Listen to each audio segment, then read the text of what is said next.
უსმინათ, აირჩიეთ და ისიამოვნეთ კატოს ლიტერატურული საღამოებით. საღამომშვიდობის რადიო მედის ეთერშია გადაცემა კატოს ლიტერატურული საღამოები მამუკა ხანთაძესთან ერთად საეთერო სტუდიაში მუშაობთ კატო მამუკა ხანთაძე და ხმის რეჟისორი ნინო ეჩხიკიძე. ჩვენი დღევანდელი გადაცემის სტუმარი კი არის ოთარ ყარალაშვილი. ბატონებო, საღამომშვიდობის. საღამომშვიდობის კატო.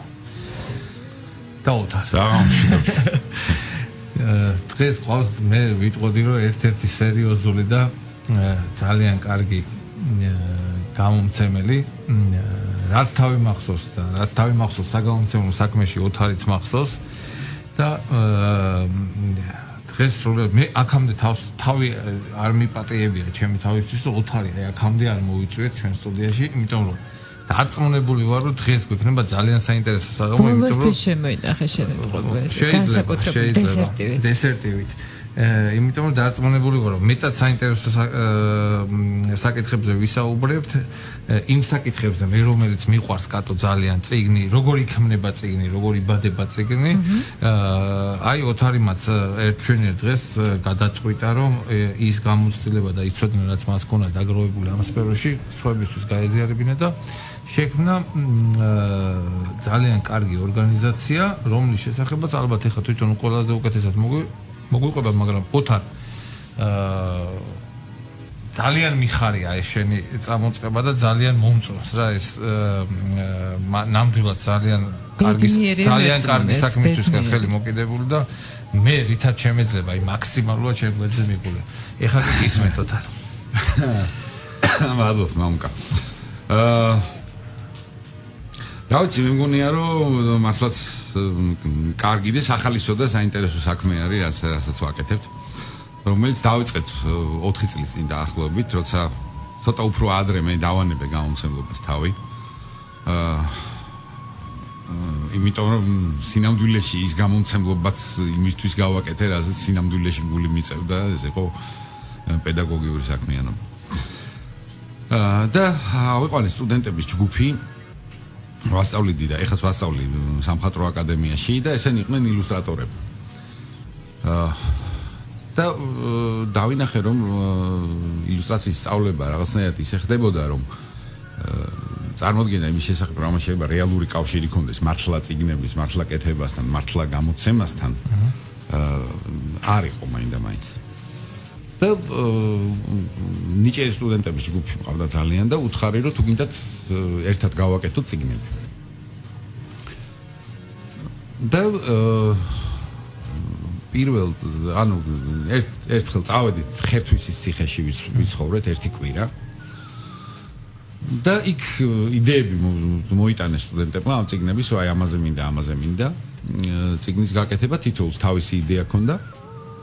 და შემდეგ ეს იდეები დავხვეწეთ იქა, ბრეინსტორმინგები ვაკეთეთ, ვილაპარაკეთ იმაზე რა ვარგა, რა არ ვარგა და ძალიან დეტალური გეგმები ამ წიგნებისთვის შევიმუშავეთ და მე მთელი წელი მუშაობდით ამ წიგნების გაკეთებაზე.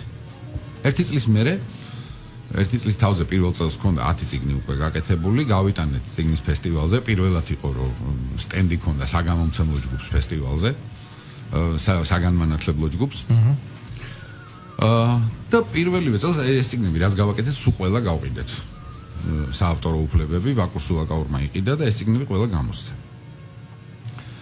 ნუ ამის მერე ფრთები შეგვესხა, რა თქმა უნდა, იმიტომ რომ კარგი არის რა სტუდენტისთვის, როდესაც მისი წიგნის მაღაზიაში დევს და ხელში გიჭირავს და საერთოდ წიგნი ძალიან ჯადოსნური რამე არის. რა თქმა უნდა, ასეთ პროდუქტს რო ქმნი, ზოგადად უკვე ძალიან საინტერესო და განსაკუთრებით სტუდენტისთვის. თან ალბათ აღსანიშნავია, რომ ეს სტუდენტები არ არის რაღაც სპეციალობის ისინი, არა, ხო, სხვადასხვა სპეციალობის. ეხლა აქ ბევრი რამეზე შეგვიძლია მამუკა ვილაპარაკო, საიდან დავიწყო არ ვიცი. ერთ-ერთი ჩემთვის ძალიან მნიშვნელოვანი არის რა, რომ მე ვფიქრობ, რომ რაღაცნაირად თანამედროვე სიტუაცია ისეთია, რომ ადამიანის განათლება რაც უფრო მრავალმხრივი არის და რაც უფრო მრავალპროფილიანი არის, რაც უფრო ნაკლებად სპეციალიზებულია, ეხლა მე მგონი ამისი დრო არის, მე ესე მეჩვენებ. რომ რაღაცნაირად ჩემს არ აქვს მნიშვნელობა აი ზუსტად სპეციალობებად დაყოფას და იქ თქვა კრედიტებს და რომელი რამდენ საათს ვინ რამდენს რას სწავლობს და ასე შემდეგ. პირიქით მე ვფიქრობ, რომ აჩება ფართო პროფილის უნდა იყოს. მე მყანან არქიტექტორებიც, ფერმწერებიც, მაგრამ საკუთრივ წიგნის ილუსტრატორებიც, დაზგური გრაფიკის სპეციალისტებიც და მყავს ისეთები, რომლებიც საერთოდ არ არიან ამგვარ არანაირ საქმესთან დაკავშირებული, სხვა პროფესიიდან მოსული. თქვა, რა ვიცი, კინო რეჟისორები, სცენარისტები, ვიღაცები. მაგრამ არის ძალიან კარგი ჯგუფი ახალგაზრდა ხალხის და ძალიან ინტენსიურად მუშაობთ. და ამასობაში ეს ჩვენი მასშტაბს იძენს ეს ჩვენი პროექტი. და აი წელს მოხდა ისე, რომ შეგვამჩნია კულტურის სამინისტრომ და დამირეკეს და მთხოვეს, რომ ამ პროექტის წარდგენა გამეკეთებინა ფრანკფურტში წიგნის ბაზრობაზე. წავიღე იქ კატალოგი გავაკეთეთ სპეციალურად ჩვენი წიგნების ამასობაში 40-მდე წიგნი გვაქვს გაკეთებული, რაც საქართველოს კვალობაზე ბევრია ძალიან მოგეხსენება. კი. ხო და ჩავიტანთ და წარვადგინეთ იქა და ეხლა თან სულ ვფიქრობ თან ამ განვითარებამ მოიტანა ის რომ ის ნაკლოვანებები რაც ჩვენ ამ სფეროში გვაქვს და რაც ძალიან ძნელი აღმოსაფრელია, იმიტომ რომ ესეც სისტემატური განათლება საგამომცემლო სფეროში საქართველოში არც საგამომცემლო და არც დიზაინის სფეროში არ არსებობს. ადამიანები, ვისაც ეს ასე ვთქვათ, ნასწავლი აქვს პროფესიულ დონეზე, ესეთი ადამიანები არის, თითზე ჩამოსახლელი ძალიან ცოტა და ისიც პრინციპში მათი განათლება იყო საბჭოთა, ხოლო საბჭოთა იმასთან რაც ეს რეალობაა არ იყო კავშირი. რა თქმა უნდა. ამიტომ ხო, ძალიან შორს იყო ხო და ამიტომ სულ გვიწევს საკუთარ შესწავლებზე სწავლა და რაღაცების გამოსწორება. ხარვეს რო ხედავთ, ეგრევე ვცდილობთ რომ ამოვავსოთ. თავიდან მაგალითად რაღაცა თქვა აი წიგნების გაკეთება რო დავიწყეთ, რაღაცა დონემდე რომ მივედით, მე მივხვდი რომ ამათ ჭირდებათ უფრო მეტი შემოქმედებითობა და უფრო მეტი გასაქანი. ამიტომ გადავერთე იმაზე, რისი წინამდეგიც ვიყავი ყოველთვის, ეს არის ასე ვთქვათ არტ წიგნები, ანუ წიგნი სუფთა როგორც ხელოვნების ნიმუში. რისი საერთოდ წინამდეგი ვარ, იმიტომ რომ მე წიგნი მგონია ტირაჟირებული პროდუქტი. მაგრამ მივხვდი რომ ეს თუ არ კომერციული ელემენტით, ანუ ხო, აუცილებლად. მაგრამ მეორე მხრივ მივხვდი რომ თუ კი თავისუფალი ნამუშევრები არაკეთა მხატვარმა, მისი დონე ვერ აიწევს სხვანაირად. ანუ მას უნდა კონდეს თავის გაგიჟების საშუალება. ამიტომ ვთქვათ, რამდენიმე ასეთი ვორქშოპი ჩავატარე. სად ჩამოვიყვანე ძალიან კარგი წიგნის მხატვრები, ერთ-ერთი ყველაზე კარგი, რაც მე ვიცი მსოფლიოში საერთოდ არის ესეთი მიხაილ შტამი. მიუნსტერში ასწავლიდა ეგ 15 წლის განმავლობაში და სულად ფანტასტიკური ჯგუფი აქვს. რომელსაც ქვია ტრუფელი. და ასობით წიგნია გაკეთებული თავის სტუდენტებთან ერთად წარმოუდგენელი ხარისხის. პარალელურად უცებ მე დავინახე რომ არის თქვათ მთელი კულტურა იმისი რასაც საბჭოთა კავშირში ეძახდნენ სამიზდაც, ანუ თვითგამოცემული self publishing, თვითგამოცემული წიგნების, რომელიც ხშირ შემთხვევაში არის ძალიან სხვანაირი, სრულიად ალტერნატიული. ძალიან საინტერესო. ამათი აღმოვაჩინე მაღაზიების ქსელი ფანტასტიკური, რომელიც შეიძლება დიდი არაფერი აღმოჩენა არ არის, მაგრამ მე არ ვიცოდი ამათი არსებობის შესახებ. ეს მოხდა ბერლინში, შარშან. და იქინაღამ დავიმარხე იმ მაღაზიაში. იმიტომ მივხვდი რომ საერთოდ რა არის წიგნი. ნაცნობი გრძნობა. არ მწოდნია საერთოდ რა. ამიტომ ვეტაკე ეგრევე და უთხარი რომ მოდი გამოფენა გავაკეთოთ თბილისში. იმათ მითხრეს რომ გამოფენებით არ ვართ დაინტერესებული, ჩვენ მაღაზია ვართ. მაშინ მე ვუთხარი მომყიდეთ, მაშინ გამოფენისთვის წიგნები რამდენიც არის საჭირო, რომ კარგი გამოფენა გამოვიდეს, ამას ვიყიდი. და ეგრევე დაველაპარაკე გოეთეს ინსტიტუტს და მაშინ მივიღე თანხმობა ამაზე და ალბათ გაისათ ეს გამოფენა ჩამოვარდა. ძალიან საინტერესოა. ძალიან საინტერესო არის. სრულიად სხვა შეხედულებაა იმაზე რა არის წიგნი. იმიტომ რომ ეხლა ხო წიგნი ხო კვდება. ხო.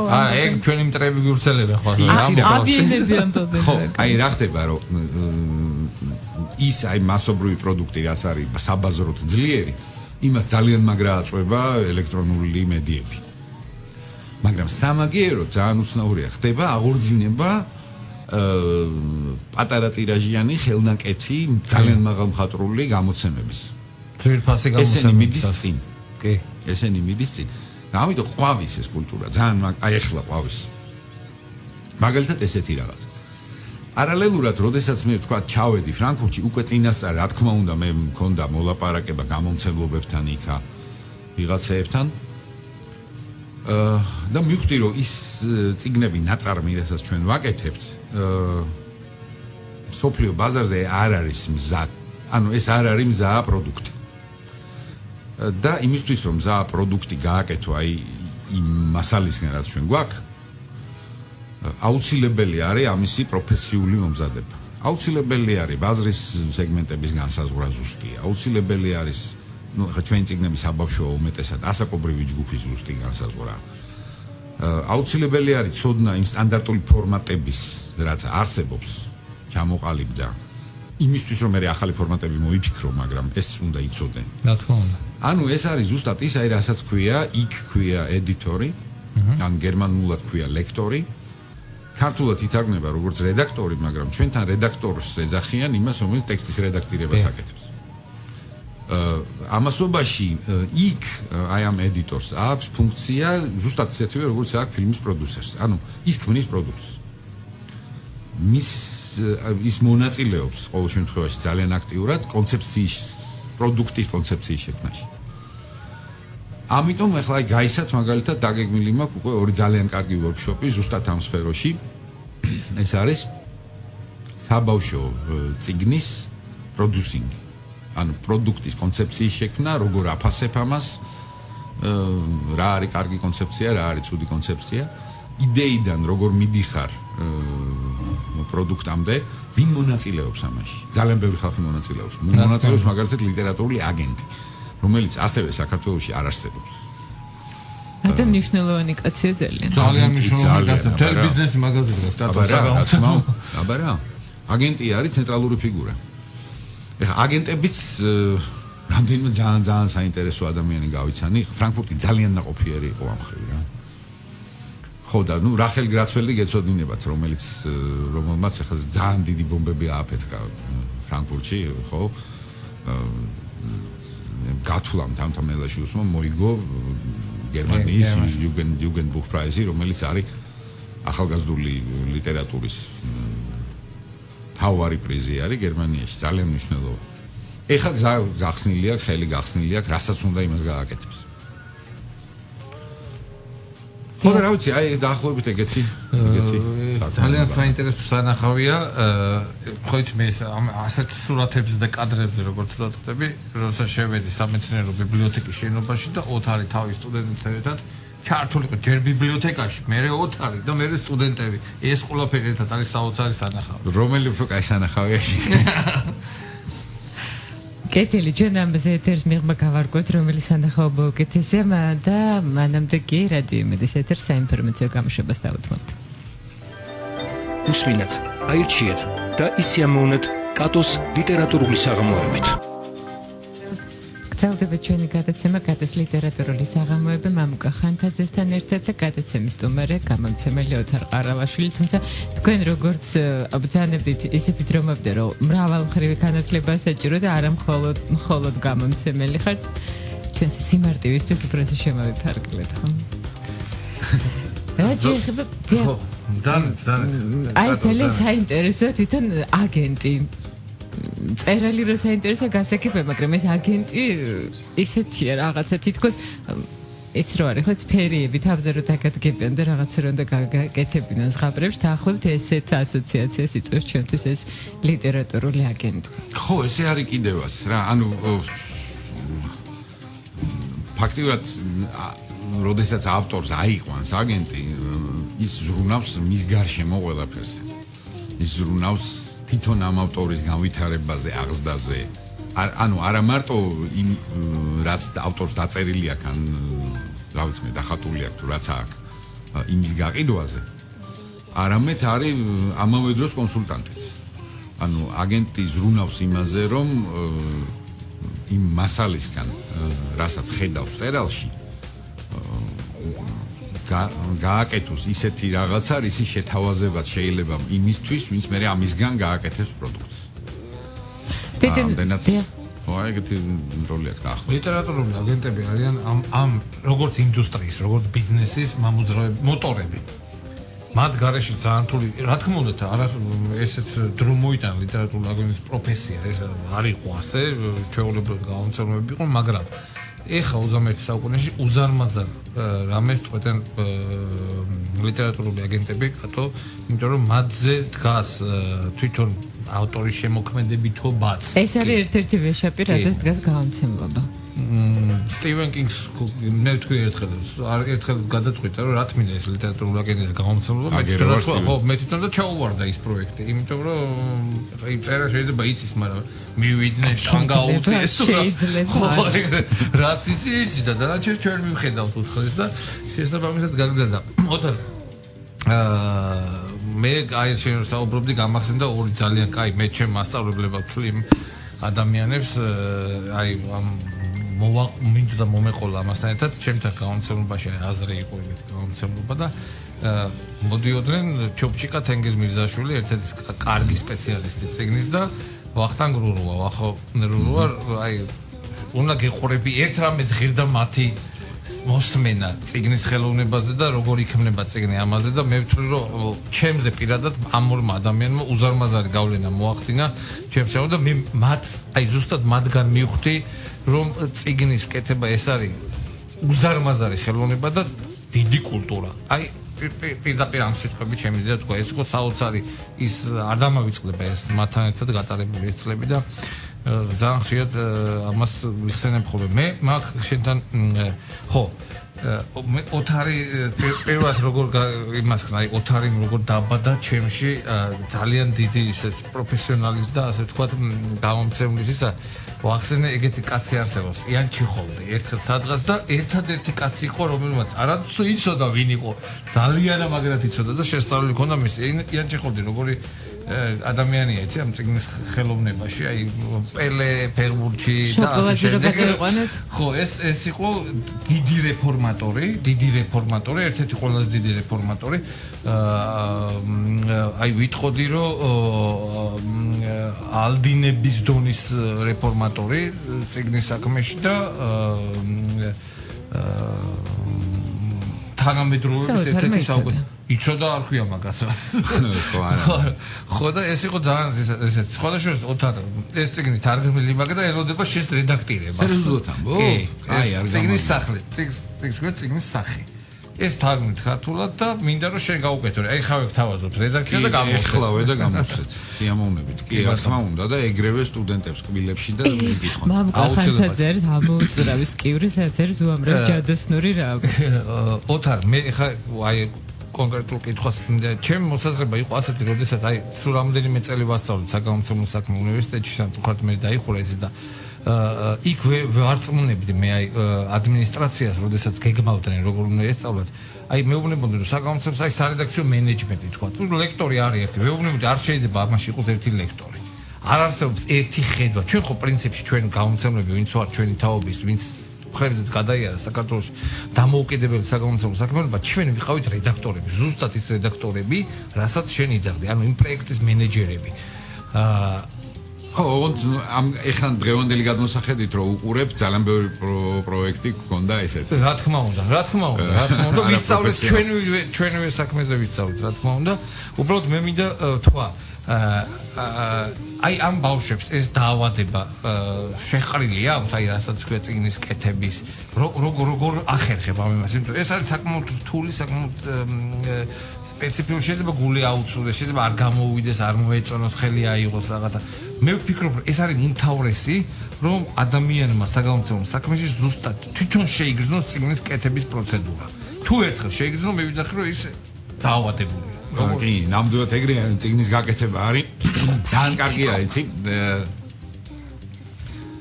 აი ხომ ყავდა ერთ სტუდენტი, რომელმაც მოკლედ რაღაცა ისეთი იყო რა, ცოტა გუგრილი და რაღაცა.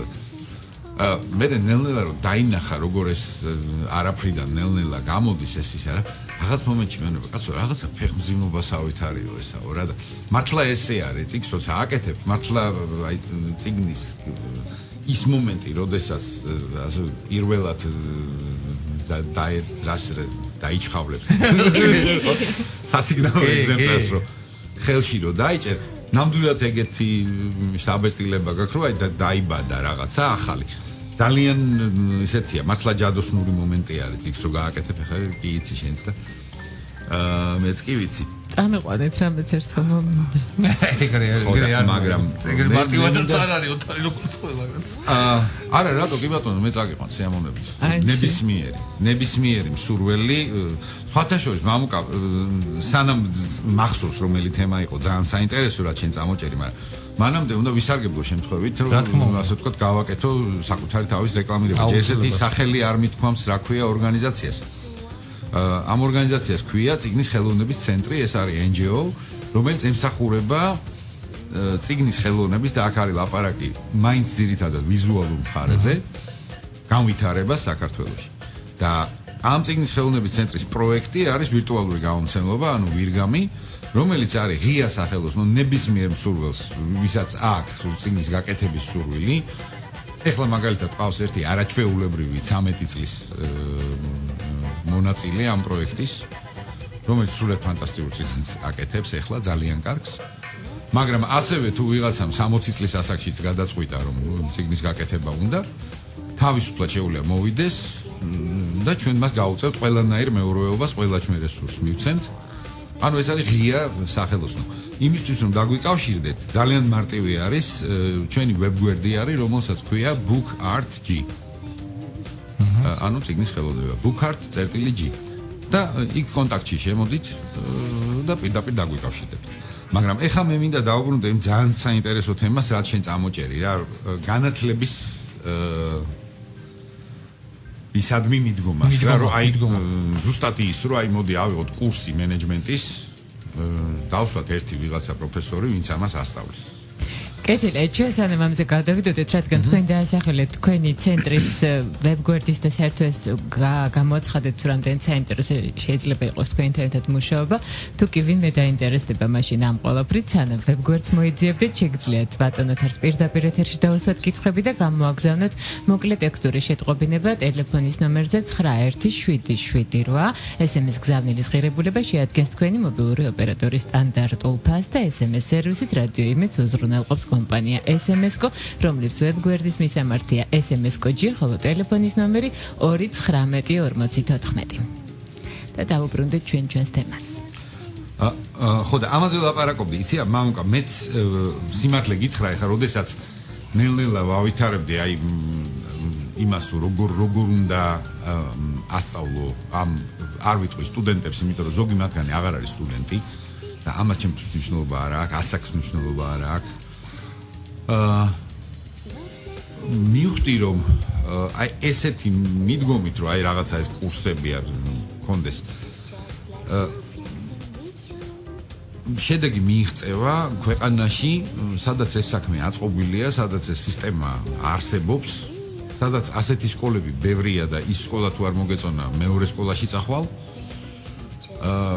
სადაც ამ სკოლას რო დაამთავრებ მე ასე ვთქვათ შემდგომი კარიერა ასე თუ ისე ადვილი რა თქმა უნდა არ არის მაგრამ რაღაცა ტიპის ეს არსებობს რაღაც პერსპექტივა ეს ყველაფერი საქართველოში არ არის და ამიტომ ვიფიქრე რომ შეიძლება ესე ჯობდეს ეხა ამას სიმართლე გითხრა იცი უფრო შეკითხვასავით გისვავ რამდენად სწორი გონია შენ ესეთი რამე ამდენად მე ვიფიქრე რომ ჯობია კონკრეტული პროექტები განახორციელო ამ კონკრეტულ პროექტს ყავდეს კონკრეტული მეურვეები რომლებიც სულ კონკრეტული მაგალითად როდესაც გაიცათ აი როცა ვაპირებ რომ გავაკეთო story producing-ის workshop-ი ეს producing-ის workshop-ი იქნება არა ისე რომ ვიღაცა ჩამოვა და წაგვიკითხავს საფუძვლებს ამისას და ეს იქნება არამედ იმ პროდუქტების ასაც ჩვენ ვაკეთებთ აი იმ კონკრეტული პროდუქტების producing-ს დავიწყებთ იქვე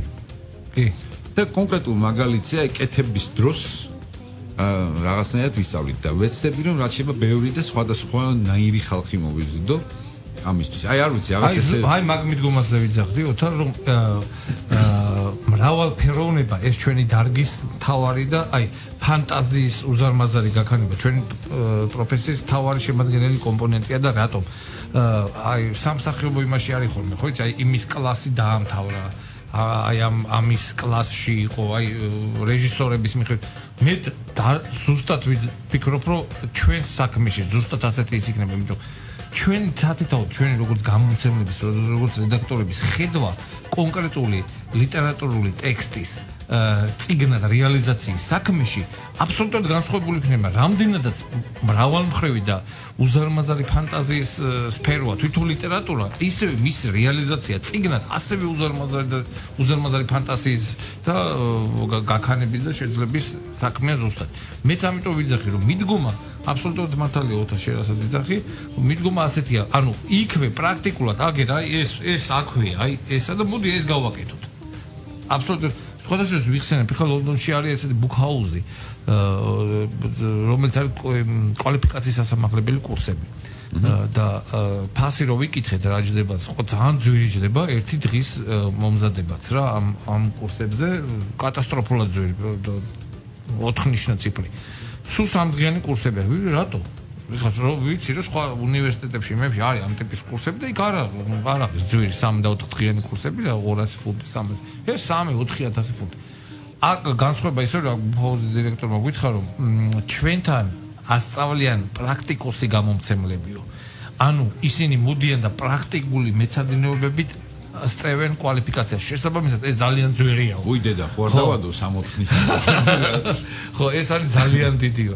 ესეც ასე ვთქვათ, ეხა ჩვენთან ასე არის, ეხა ძირითადად ეს საკითხები ენთუზიაზმის დონეზე, ამიტომ აბსოლუტურად ყურადღებოთ არის თვითონ დარგი იმ სახელმწიფოს გულმოდგინება, მით უმეტეს სწავლება კიდევ მე ვფიქრობ, იცი, აი რაკი ამაზე ჩამოვარდა ლაპარაკი. მე ვფიქრობ, რომ ეხლა არის ძალიან ისეთი მნიშვნელოვანი მომენტი ამ მხრივ რა, იმიტომ რომ საქართველოს ხო აქვს პრეტენზია რომ იყოს ფრანკფურტში სტუმარი ქვეყანა 2017 ან 18 ბოლო გადაცემების თემა არის ჩვენი ეს სხვადასხვა მიმართულებით ფრანკფურტი ხო ეს ერთი მხრივ არის საშინელი გამოწვევა ძალიან დიდი მაგრამ მეორე მხრივ არის ძალიან დიდი შანსი მე ვფიქრობ რომ თუ საქართველოში ოდესმე დადგა მომენტი როდესაც სახელმწიფო გამოაცხადებს კულტურის რომელიმე დარგს არა აქვს მნიშვნელობა არა მაქვს მაინდა-მაინც პრეტენზია რომ გინდა თუ არა წიგნი იყოს მაგრამ რაკი ამ ხელამოვლენისთვის ემზადები ახლა ფრანკფურტის წიგნის ბაზრობაზე სტუმრობა არ არის ეს არის დაახლოებით როგორც ოლიმპიადის მასპინძლობა რაღაცა ეგეთი მასშტაბის რამე არის რა ჩვენ სოფლიო ჩემპიონატში ვადარეთ ფეხბურთში ხო დაახლოებით ეგეთი რაღაცაა რა ანუ ესეთ რაღაცას ქვეყანა რო აპირებს მაგრამ მთელი რესურსები უნდა ამისკენ მიმართოს და თუ ეს მოხდა და თუ სახელმწიფომ უცებ გამოაცხადა კულტურის რომელიღაცა ნაწილი პრიორიტეტად ნაცვლად იმისა რომ პრიორიტეტად გამოაცხადოს სხვა რაღაცეები ხო რაც იყო მაგალითად ხო იქ რაღაცა აი თქვათ ხო სამოქალაქო მომსახურების განვითარება ხო აი ეს რაღაც შეიქმნა ეს მოქალაქეთა მომსახურების ცენტრები ინფრასტრუქტურა გზები განვითარდა რაღაცები გაკეთდა ხო საბოლოო ჯამში როდესაც შენ ჩამოდიხარ საქართველოში პირდაპირ ხედავ ამას რა ეხლა თქვათ რომ აი რა არის აი ეს საზოგადოებრივი შენობები და ძირითადად ეს არის პოლიციის შენობები ხო არის გამართული გასუფთავებული გასისინებული და ეხლა მე შორს ვარ იქიდან რომ ეს არ მომწონდეს მომწონს ძალიან გასისინებული პოლიცია ბევრად მირჩევნია ასე რომ ჩამპალს ბნელს და უბედურს მაგრამ ამავე დროს მე როცა ვხედავ რომ არ არის თანამედროვე ხელოვნების ცენტრი მაგალითად არ არის და ყველა სტუმარს ეს აინტერესებს ბიბლიოთეკა დღეს აი ესეთივე ნათელი და ლამაზი ბიბლიოთეკები ესეთივე ნათელი და ლამაზი ბიბლიოთეკები ხო ეს იმისთვის ვინც ამ ქვეყანაში ჩამოდის არის ნიშანი იმისი რომ ეს ქვეყნისთვის არ არის პრიორიტეტი ანუ აქ ლაპარაკი არა მარტო იმაზე რომ რეალურად არსებობდეს კარგი პირობები ამ ხალხისთვის სამუშაოდ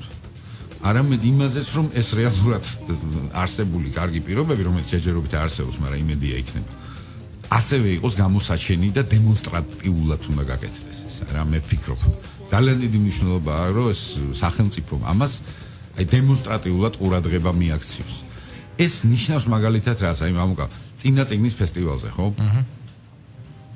სულ ორი სიუჟეტი გავიდა მე რაც მახსოვს იმის წინაზე საერთოდ არც ერთი სიუჟეტი არ ყოფილა წიგნის ფესტივალის შესახებ, არც ერთ მაუწყებელს. ეხლა ფრანკფურტში რო ჩადიხარ წიგნის ფესტივალზე, წიგნის ბაზრობაზე.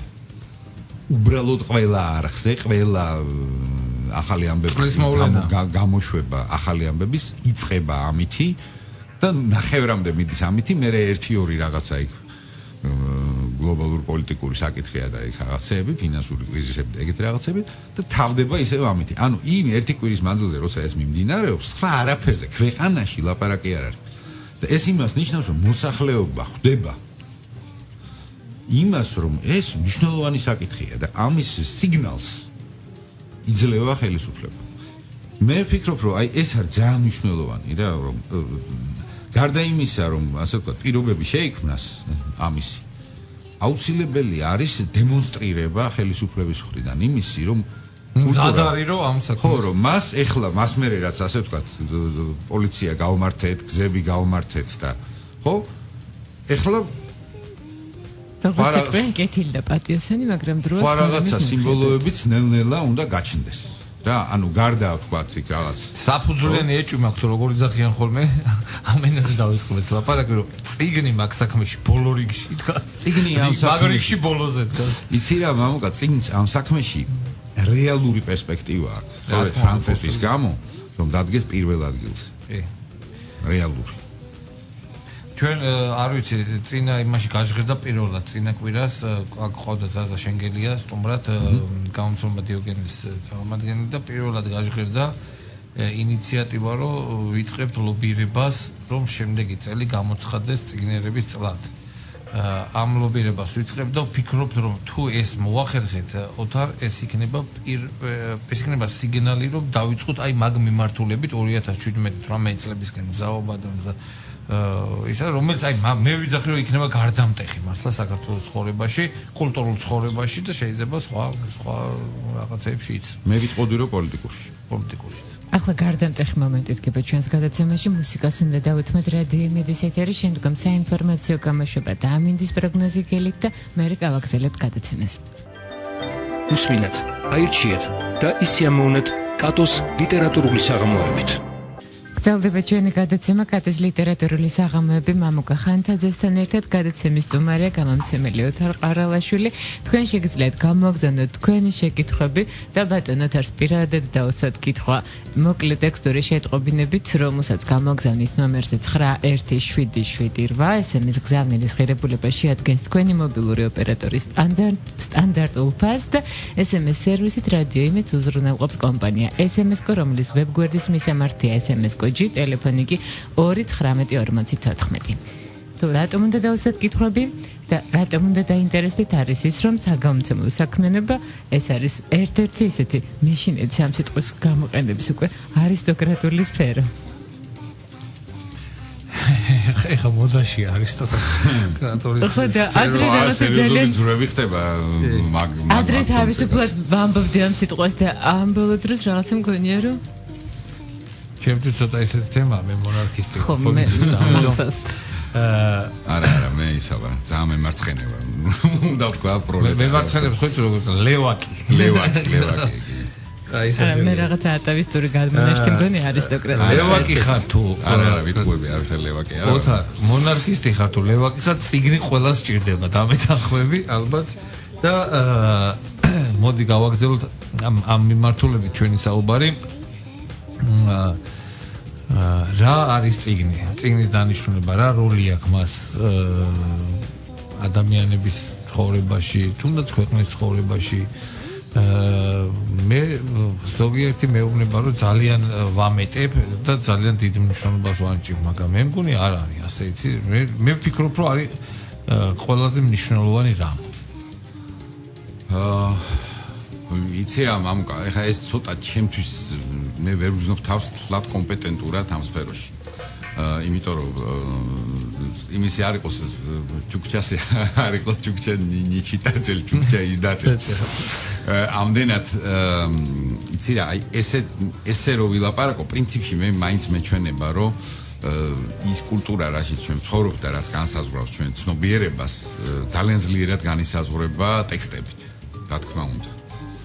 ოღონდაც მე ვფიქრობ, რომ ეხლა ხდება ძალიან სერიოზული ცვლილებები ამ სფეროში. და ეს ტექსტები იძენს სხვა სახეს ელექტრონული მედიის განვითარებასთან ერთად. ამდენად ესე რომ ვთქვა, რა კონკრეტულად წიგნი რა როლის მატარებელია, ეს ერთი საქმეა. მე საერთოდ ვფიქრობ, რომ ზოგადად მე ვფიქრობ, რომ საქართველოში რაღაცეები პოლიტიკური განვითარების თვალსაზრისით რაც მოხდა, სამწუხარო რაღაცეები მოხდა ბოლო წლების განმავლობაში. იმიტომ რომ რაღაცნაირად დაინერგა წარმოდგენა იმის შესახებ, რომ ნებისმიერი აქტივობა ადამიანის უნდა იყოს მიმართული მატერიალური შედეგისკენ. და ეს რაღაცნაირად გაუჟდა ხალხს. და ის რაც საქართველოსთვის ყოველთვის იყო დამახასიათებელი, ანუ ის რომ სულიერებას და მათ შორის წიგნს, მათ შორის ხელოვნებას, მათ შორის ამას ჰქონდა ძალიან დიდი როლი ქვეყანაში. ეს ამბავი დაიჩაგრა. ყველანი გადავიქეცით, ასე ვთქვათ, საქმოსნებად. მე მგონია ეს ძალიან არაპრაგმატული მიდგომა. იმიტომ რომ ამ საქმოსნობაში ხა, როდესაც შენ ვთქვათ, ხარ ქვეყანა, რომელსაც ბევრი ნავთობი აქვს, მაგალითად, რა. ან ხარ ქვეყანა, რომელსაც ყავს, რა ვიცი მე რა, 300 მილიონი მოსახლეობა. ხო, ან რამე რესურსი გაქვს ისეთი. ხო, სადაც აი შეგიძლია ასეთი მიდგომით, აი ხარ თურქეთი მაგალითად, ხო? თურქები ძალიან ცნობილები არიან თავისი ძალიან პრაგმატული მიდგომით. ანუ არა პრაქტიკულ საკითხებზე საუბარს რა აზრი აქვს, საერთოდ არ ესმით, ჩემი დაკვირვებით. მაგრამ აი თურქეთში ძალიან ხშირად ვარ მე ლამის ყოველწელს ვუყურებ, რომ იცლება იქაც ეს ძალიან მაგრად. ეხლა უცებ თურქეთმა დაიწყო უზარმაზარი თანხების დაბანდება ხელოვნებაში, კულტურაში, განათლებაში, საგამომცემლო სექტორში, სხვათა შორის აი ეხლა ხდება ამისი აკაჩვა, უფრო გვიან ვიდრე საქართველოს სხვა შორის. იმიტომ რომ მიხვდნენ, რომ ეს არის ძალიან მნიშვნელოვანი. არა მარტო თურქები მიხვდნენ ამას, არამედ აი ხა ვიყავი მე ლუბლინში, იყო ევროკავშირის დიდი კონგრესი, რომელსაც ერქვა კულტურა აღმოსავლეთ პარტნიორობისთვის. ეხლა ეს აღმოსავლეთ პარტნიორობა აქამდე იყო რა, ძირითადად თანამშრომლობა იყო ეს ეკონომიკურ საკითხებში, უსაფრთხოების საკითხებში, საკანონმდებლო სოციალურ საკითხებში, სხვა ვაჭრობაში და ასე შემდეგ. უცებ ეხლა ევროპა მართავს დიდ კონგრესს კულტურულს, სადაც არის ლაპარაკი იმაზე, რომ აი როგორი უნდა იყოს პოლიტიკა კულტურული თანამშრომლობის ევროპისა თავის მეზობელ ქვეყნებთან. იმიტომ რომ მიხვდნენ, რომ ამის გარეშე ვერ განახორციელებ პოლიტიკურ მიზნებს, თუ ეს არ არის გამყარებული კულტურული საფუძველი. და ისეთ ქვეყნებში, როგორც არის საქართველო, პოტენცია დებს ამაში. მე ასე მგონია. კონკურენტუნარიანები ვართ ამაში. კი. და ამაზე უარის თქმა და მათ შორის წიგნზეც როგორც ერთ-ერთ მთავარ მატარებელზე, ხო?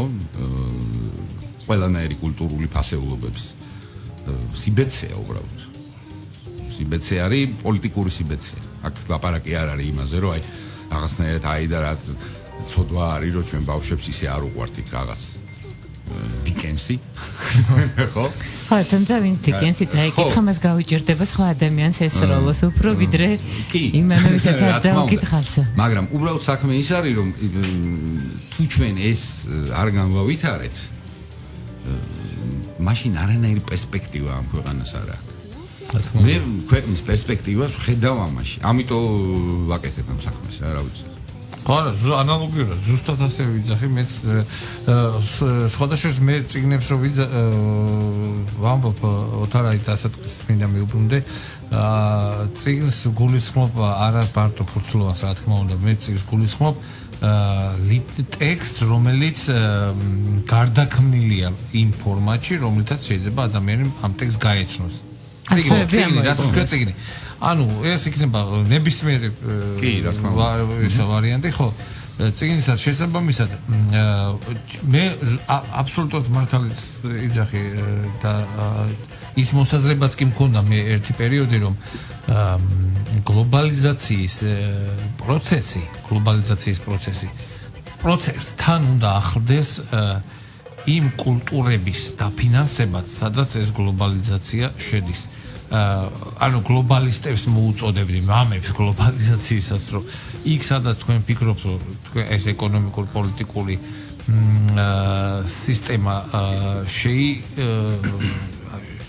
შეიერთონ, ასე ვთქვათ, გლობალურ სისტემაში, იქ აუცილებლად უნდა განახორციელონ ინვესტირება იმ კულტურულ რაღაცებში, იმიტომ რომ ამას იქნება უცხო სხეულის ეფექტი იქნება. ის ვერ მივა, ვერ მივა ევროპასთან თუ ჩვენი კულტურა გამორიცხულია.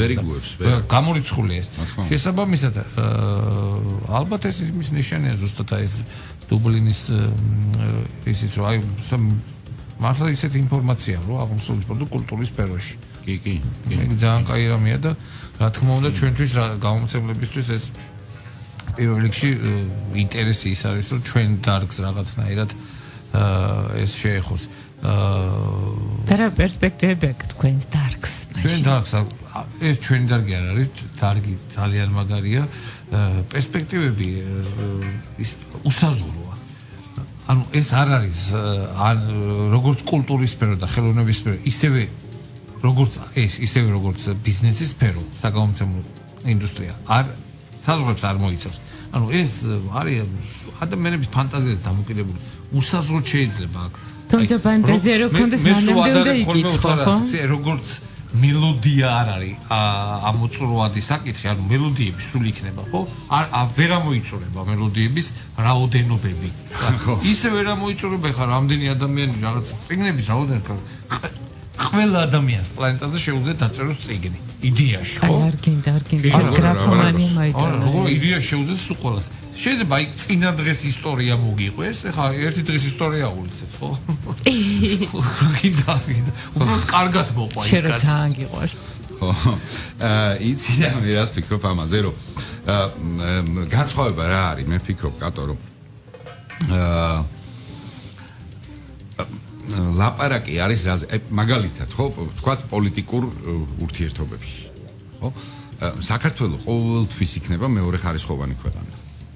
იმიტომ რომ არსებობს გაცილებით ძლიერი ქვეყნები, ატომურ ბომბზე უფრო ძლიერი ბომბს თუ არ შექმნით.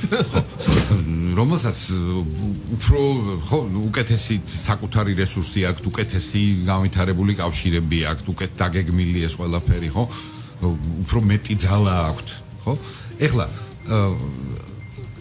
ამდენად პოლიტიკურ ურთიერთობაში შენ ყოველთვის იქნები რაღაცნაირად უმცროსი ძმის კარგ შემთხვევაში უმცროსი ძმის პოზიციაზე. ასევე ეკონომიკაშიც შენ ვერ გააკეთებ საქართველოში ისეც ვერაფერს, რომელიც მათ საქართველოს შეიძლება თეორიულადაც ვერ წარმოიდგინე რა შეიძლება გააკეთო ისეთი თუ რაღაცა გენიალური არ მოიფიქრე. ან თუ ბრუნეისავით ნათუმა არ ამოხერხა. რაღაცა ისეთი ტექნოლოგია თუ არ მოიფიქრე, რომელიც ყველაფერს გადაატრიალებს. მაინც ესეც კი რომ მოიფიქრო, მაინც ძნელი წარმოსადგენია, რომ საქართველოს მსოფლიო რუკაზე როგორც წერტილი აღიქმებოდეს ეკონომიკის თვალსაზრისით. და რომ ვთქვათ, ხო, ვიღაცისთვის, ვთქვათ, ვიღაცა მსხვილი, ვთქვათ, ბიზნესმენისთვის საქართველოში თავისი ინტერესების განთავსება იყოს ბუნებრივი რამ. და კულტურაში ამის შანსი არსებობს. კულტურაში შეიძლება მივახციოთ სიტუაციას, როდესაც შვედისთვის ბუნებრივი იქნება ამა თუ იმ სფეროში, ბუნებრივი იქნება ისევე როგორც ის წავა, ვთქვათ, საფრანგეთში, კონკრეტულ ქალაქში, იმიტომ რომ იქ ხდება რაღაცა. საქართველოს იყოს ერთ-ერთი წერტილი, სადაც მისთვის ჩამოსვლა იქნება ბუნებრივი, უნგრელისთვის, ჩეხისთვის, ფრანგისთვის. კულტურის და ხელოვნების სიმძიმის ერთ-ერთი ვარიანტი მისთვის, რომ აი საწავიდე იფიქრებს რა, და ამ ჩამონათვალში საქართველოს აქვს ძალიან რეალური შანსი, რომ აღმოჩნდეს. მეცაც გეტყვით, დანა მე ვიძლევი ასე. ამის პირობას რომ აღმოჩნდება. და როდესაც აღმოჩნდება, იქ ურთიერთობა აღარ იქნება არათანასწორი. იქ უფროს და უმცროს ძმაზე ლაპარაკი აღარ იქნება. არამედ იქნება რეალურად თანასწორი ურთიერთობა. თავად ფაქტი იმისი, რომ ეს რეალურად თანასწორი ურთიერთობა რაიმე სფეროში შედგა რომელიმე ვინმესთან და შენ ინგლისელს ელაპარაკები არა როგორც ანუ ინგლისელი შენ შემთხვევაში გამოდის არა როგორც შენი დამფინანსებელი, არა როგორც შენი ტრენერი, არა როგორც შენი ხო ვთქვათ რა ქვია არა კაცო რა ქვია მონიტორინგს ვის გიტარებს ხო მონიტორინგა სუპერვიზორი არამედ ის აღიქვავს როგორც თანებას ეს პრეცედენტი თუ გაჩნდა ეს პოლიტიკურად ძალიან მნიშვნელოვანი იქნება და ყველაზე რეალურია გაჩნდეს კულტურაში და ყველაზე რეალურია რომ ეს გაჩნდეს კულტურაში და კერძო წიგნის სფეროში გეთანხმები მე ორი ხელით გეთანხმები უკანეს საკმაოდ კარგი მოსაზრება იყო ეს მე ხა შენ გამიჩინე ახალი საფიქრალი არა ესე ამაზე ფიქრობ ახალი საფიქრალი გამიჩინე ნამდვილად და სასიამოვნო საფიქრალი იცი რა არის მამკაი ჩემთვის ძალიან ის იყო ეხლა მართლა შოკური იყო რამხრივ ეხლა პოლონეთში რო ვიყავი ხო ეხლა პოლონეთი არ არის ნიუ-იორკი ნამდვილად ხო ეხლა თუ ჩვენ ვიტყვით რომ აი სად ხდება ხელოვნება და კულტურა ხო ეს დიდი მეტროპოლიები ნიუ-იორკში ხდება ლონდონში ხდება ხო ბერლინში ხდება რაღაც ამბები მაგრამ პოლონელებს ეს აი სრულებით არ აინტერესებს ფეხებზე კიდიათ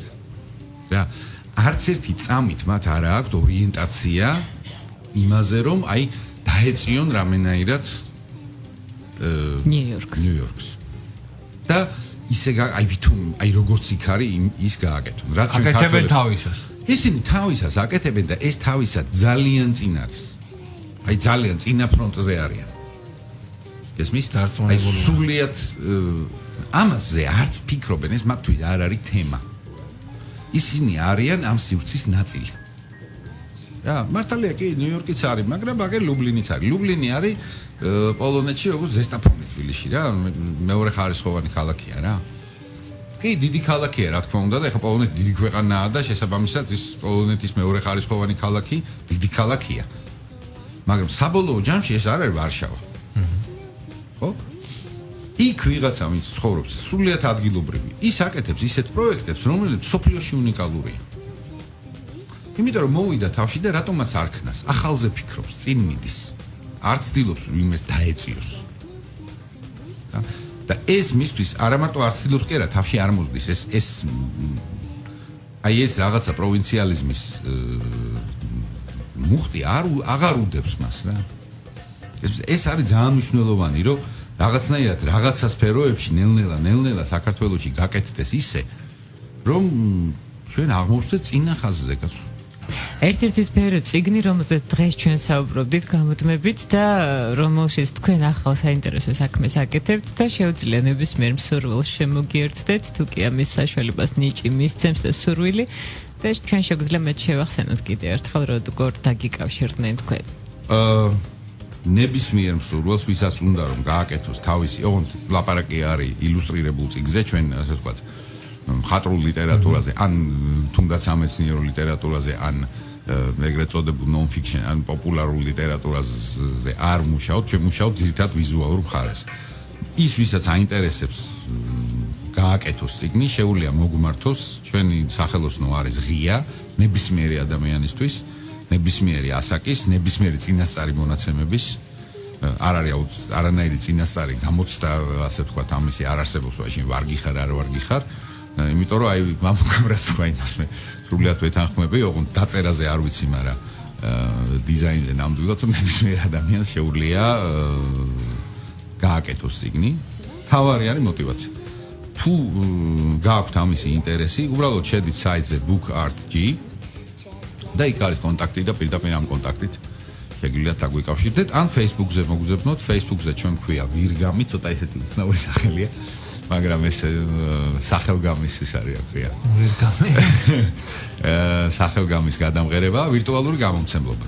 Facebook-ზე მოძებნეთ ვირგამი, ყველაზე ადვილია, დაგვიმეგობრდით ვირგამზე, მოგწერეთ მესიჯი და ჩვენ მზათა ვართ თქვენთან სათანამშრომლო. გადამეცა, კადო მე მინდა ეს ხალხი გავაფრთხილო, ვინც აწი მივა, რომ თქვენ დაგხვდებათ ძალიან კარგი ადამიანი ვიყოთ არის რომელთან უბრალოდ საუბარიც ძალიან სასიამოვნო უამრავ თემებზე დამიჯერეთ პირადად მაქვს ეს სიამოვნება განცდილი რამდენჯერმე და ის ბავშვები ძალიან ხალისიანი ეს არიან სხვადასხვა უნიკალური ბავშვთა ჯგუფია სულ ღიმილი დადიან ხო ეგ ძალიან სიხარული არის ისე პროექტებს რომ წერ ხოლმე რა ეს ხო არის ხოლმე ეს project goals და outcomes და რაღაცებს მიწერე რომ აი რა შედეგები ექნება ეგ უნდა იყოს სიხარული უნდა იყოს შედეგი კეთილ ჩვენი გადაცემა დასრულდა შეგახსენებთ რომ თქვენ უსმენთ გადაცემას კატოს ლიტერატურული საღამოები მამუკა ხანთაძესთან ერთად გადაცემის სტუმარი იყო გამომცემელი ოთარ ყარალაშვილი მადლობა სტუმრად მობრძანებისთვის მადლობა მამუკა იმისთვის რომ როგორც ყოველთვის პარასკევებთ იყავით ჩვენთან ერთად მადლობა თქვენ ჩვენს მენელს ყურადღებისთვის გემშვიდობებით უსმენთ რადიო იმედს უსმენთ აირჩიეთ და ისიამოვნეთ კატოს ლიტერატურული საღამოებით